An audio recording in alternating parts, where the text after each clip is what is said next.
എളുപ്പത്തിലൊരു മുന്തിരി ജ്യൂസ് ഉണ്ടാക്കിയാലോ? വളരെ എളുപ്പത്തിൽ ഉണ്ടാക്കിയെടുക്കാൻ പറ്റുന്നൊരു ജ്യൂസാണ് മുന്തിരി ജ്യൂസ്. അപ്പോൾ ഞാനിവിടെ 250 ഗ്രാം മുന്തിരിയാണ്, കുറച്ച് ഉപ്പൊക്കെ ഇട്ടിട്ട് നന്നായിട്ട് കഴുകിയെടുത്ത മുന്തിരിയായിരുന്നു കേട്ടോ. ഇനി ആ മുന്തിരി മുഴുവനായിട്ട് ഒരു പാത്രത്തിലേക്ക് മാറ്റി കൊടുത്തിട്ടുണ്ട്. അതിനുശേഷം മുന്തിരി നന്നായിട്ട് മുങ്ങിക്കിടക്കുന്ന രീതിയിൽ വെള്ളം ഒഴിച്ചു കൊടുക്കുക. ഇനി ഇതൊന്ന് തിളപ്പിച്ചെടുക്കണം. ഞാനിവിടെ ഗ്യാസിൽ വെച്ചിട്ട് ഒന്ന് തിളക്കാൻ വെച്ചിട്ടുണ്ടായിരുന്നു. ആ സമയത്തൊന്ന് ഇളക്കി കൊടുത്തിട്ടുണ്ട് കേട്ടോ. ഇപ്പോൾ അത് ചെറിയ രീതിയിൽ ഇത് തള വരാൻ തുടങ്ങിയിട്ടുണ്ട്.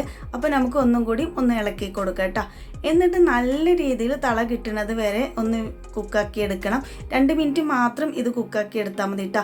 ഇത് കുക്കായോ എന്ന് അറിയാൻ വേണ്ടിയിട്ട് നമുക്ക് തൊലി ഒന്ന് നീങ്ങിപ്പോരും. ആ ഒരു രീതിയിലാണ് നമുക്ക് കിട്ടേണ്ടത്. തൊലി സെപ്പറേറ്റ് ആയിട്ട് കിട്ടണം, അതുപോലെ തന്നെ എൻ്റെ കാമ്പ് സെപ്പറേറ്റ് ആയിട്ട് കിട്ടണം കേട്ടോ. അപ്പോൾ അതിന് വേണ്ടിയിട്ടാണ് ഇത് തിളപ്പിച്ചെടുക്കുന്നത്. ഇത് കണ്ടോ, നല്ല രീതിയിൽ ഇപ്പോൾ തിളച്ചിട്ടുണ്ട്. ഇപ്പോൾ ഞാൻ നിങ്ങൾക്ക് കാണിച്ചു തരാം. ഇത് നല്ല രീതിയിൽ തന്നെ തൊലിയൊക്കെ ഇതിൽ നിന്ന് മാറി കിട്ടിയിട്ടുണ്ട് കേട്ടോ. ഇപ്പോൾ കണ്ടോ, ഇതിൻ്റെ കാമ്പൊക്കെ നന്നായിട്ട് തന്നെ മാറിയിട്ട് തൊലി സെപ്പറേറ്റ് ആയിട്ട് കിട്ടിയിട്ടുണ്ട്. ഈ സമയത്ത് നമ്മൾ ഇതിൻ്റെ കുക്കിംഗ് ഇനി കൂടുതലാവരുത് എന്ന് കരുതിയിട്ട് നല്ല തണുത്ത വെള്ളത്തിലേക്ക് ഇതൊന്ന് കോരി ഒഴിവാക്കി കൊടുക്കണം കേട്ടോ. ഈ ഒരു രീതിയിൽ കുക്കാക്കി എടുത്താൽ മതി. ഇതിന് ശേഷം നമുക്ക് ഇതിൻ്റെ ചൂടൊന്ന് കുറക്കാൻ വേണ്ടിയിട്ടാണ് നമ്മൾ പെട്ടെന്ന് തന്നെ തണുത്ത വെള്ളത്തിലേക്ക് ഇത് മാറ്റി കൊടുക്കണം കേട്ടോ. ഇപ്പം ഞാനിത് നല്ല കുരുവുള്ള മുന്തിരിയാണ് എടുത്തിട്ടുള്ളത്. നിങ്ങൾക്ക് കുരുവില്ലാത്ത മുന്തിരി വേണമെങ്കിലും എടുക്കാവുന്നതാണ് കേട്ടോ. ഇനി ഞാൻ കാണിച്ചു തരാം. ഇനി നമ്മൾ ചെയ്യേണ്ടത് ഇതിൽ നിന്നും തൊലി ഒന്ന് മാറ്റിയെടുക്കുകയാണ് വേണ്ടത് കേട്ടോ. അപ്പോൾ ഞാനിവിടെ തൊലി ഒന്ന് മാറ്റിയെടുക്കുന്നുണ്ട്. തൊലിയോട് കൂടി തന്നെ ഞാൻ മാറ്റിയെടുക്കുന്ന സമയത്ത് ഇതിൻ്റെ കുരും കൂടി ഒന്ന് നീക്കി കൊടുക്കുന്നുണ്ട് കേട്ടോ. നിങ്ങൾക്ക് കുരു കുഴപ്പമില്ലെങ്കിൽ ഇത് നല്ല ബോൾ പോലെ കിട്ടും കേട്ടോ ഈ മുന്തിരി. അപ്പോൾ ഞാനിവിടെ രണ്ടും സെപ്പറേറ്റ് ആക്കിയിട്ട് കാണിച്ചു തരാം. ഇപ്പോൾ ഈ ഒരു വെള്ളത്തിലേക്ക് നമ്മൾ സെപ്പറേറ്റ് ആക്കിയ തൊലി മുഴുവനായിട്ട് ഇട്ട് കൊടുക്കട്ടോ. ഞാൻ ഇതിൻ്റെ മുഴുവനായിട്ടുള്ള തൊലിയും ഇതിലേക്ക് ചേർത്ത് കൊടുത്തിട്ടുണ്ട്. ഈ തൊലി നമുക്ക് ഇതിലേക്ക് തന്നെ ഇട്ട് കൊടുത്തിട്ട് വീണ്ടും നന്നായിട്ടൊന്ന് തിളപ്പിച്ച് കൊടുക്കണം. അതിൻ്റെ കാമ്പും കൂടി ഞാനിതവിടെ കാണിച്ചിട്ടുണ്ട് കേട്ടോ. ഇത് ഞാൻ നന്നായിട്ട് കുരും കൂടി നീക്കിയതുകൊണ്ടാണ് ഈ ഒരു രീതിയിൽ ഇരിക്കുന്നത്. കുരു ഉള്ള സമയമാണെങ്കിൽ നല്ല ബോൾ പോലെ ആയിരിക്കും കേട്ടോ. അതിനുശേഷം ഇതിലേക്ക് മധുരത്തിനായിട്ട് 1/2 കപ്പ് അളവിൽ പഞ്ചസാരയാണ് ചേർത്ത് കൊടുത്തിട്ടുള്ളത്. എന്നിട്ട് നല്ല രീതിയിൽ ഇതിനൊന്ന് തിളച്ച് കിട്ടണം കേട്ടോ. നല്ല രീതിയിൽ തിളച്ചിട്ട് നമ്മളെ തൊലിയുടെ കളറൊക്കെ മാറിയിട്ട് വെള്ളത്തിലേക്ക് ഈ കളറ് നന്നായിട്ട് ഇറങ്ങി കിട്ടണം. ആ ഒരു രീതിയിൽ നന്നായിട്ട് തിളക്കണം കേട്ടോ. ഈ നമ്മൾ ആദ്യം 2 മിനിറ്റ് തിളപ്പിച്ചതിന് ശേഷം ഈ തൊലി ഇട്ടിട്ട് 1 മിനിറ്റും കൂടി നന്നായിട്ടൊന്ന് തിളപ്പിച്ചെടുക്കട്ടോ. നല്ല രീതിയിൽ തിളച്ചാൽ ഈ ഒരു തൊലിയിലുള്ള കളറൊക്കെ നമ്മളെ വെള്ളത്തിലേക്ക് ഇറങ്ങിക്കിട്ടും. അങ്ങനെ ഇപ്പോൾ നല്ല രീതിയിൽ തിളക്കാൻ തുടങ്ങിയിട്ടുണ്ട്. ഈ സമയത്ത് അതിൻ്റെ പഞ്ചസാര അലിഞ്ഞിട്ട് തൊലിയിലുള്ള കളറൊക്കെ ഇതിലേക്ക് വെള്ളത്തിലേക്ക് ആഡായി കിട്ടിയിട്ടുണ്ടാവും കേട്ടോ. അപ്പോൾ ഞാൻ നിങ്ങൾക്ക് ഇപ്പോൾ കാണിച്ചു തരാം. വെള്ളത്തിൻ്റെ കളർ നന്നായിട്ട് നല്ലൊരു പിങ്ക് കളറായിട്ട് മാറിയിട്ടുണ്ട് കേട്ടോ. ഇതുപോലെ നമുക്ക് ഇനി അധികം കുക്കാക്കി എടുക്കേണ്ട ആവശ്യമൊന്നുമില്ല.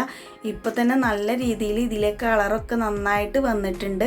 ഇനി നമുക്ക് ഇതൊന്ന് ഓഫാക്കി കൊടുക്കാം. ഞാൻ കാണിച്ചു തരാം നിങ്ങൾക്ക്. ഇപ്പോൾ നല്ല രീതിയിൽ തിളച്ചിട്ട് ഇതിൻ്റെ തൊലിയൊക്കെ കളറൊക്കെ മാറിയിട്ടുണ്ട് കണ്ടോ. ഈ ഒരു രീതിയിലാണ് നമുക്ക് കിട്ടേണ്ടത്. ഇനി നമുക്ക് ഫ്ലെയിം ഓഫ് ചെയ്യണം കേട്ടോ. ഇപ്പോൾ ഞാനിവിടെ ഫ്ലെയിം ഒന്ന് ഓഫ് ചെയ്യുന്നുണ്ട്. ഫ്ലെയിം ഓഫ് ചെയ്തതിന് ശേഷം നമ്മൾ ഇത് നല്ല രീതിയിലൊന്ന് തണുക്കാൻ കൊടുക്കണം. തണുത്ത് കഴിഞ്ഞതിന് ശേഷം ഇത് നമുക്കൊരു മിക്സിയുടെ ജാറിലേക്ക് മാറ്റി കൊടുക്കാം. നല്ല രീതിയിൽ തണുത്തിട്ടുണ്ട് ഇപ്പോൾ. അപ്പോൾ ഞാനൊരു മിക്സിയുടെ ജാറിലേക്ക് ഇത് മുഴുവനായിട്ട് ഒഴിച്ചു കൊടുത്തിട്ടുണ്ട്. ഇനി ഇത് നന്നായിട്ട് നമുക്കൊന്ന് അടിച്ചെടുക്കണം കേട്ടോ.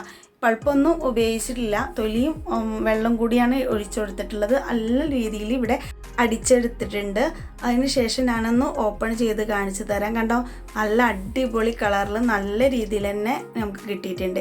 ഇനി നമ്മൾ ഇതിൽ ചെറുതായിട്ട് കുരുവോ അല്ലെങ്കിൽ തൊലിയൊക്കെ ഉണ്ടെങ്കിൽ, തൊലിയൊക്കെ ഇട്ടിട്ടാണല്ലോ അടിച്ചെടുത്തിട്ടുണ്ടായിരുന്നത്, അപ്പോൾ അതൊക്കെ ഒന്ന് അരിച്ചെടുക്കാം. നല്ല രീതിയിൽ തന്നെ അരിച്ചു കൊടുക്കണം കേട്ടോ. ഞാനിതിൻ്റെ കുരുവൊക്കെ മുഴുവനായിട്ട് മാറ്റി കൊടുത്തിട്ടുണ്ടായിരുന്നു.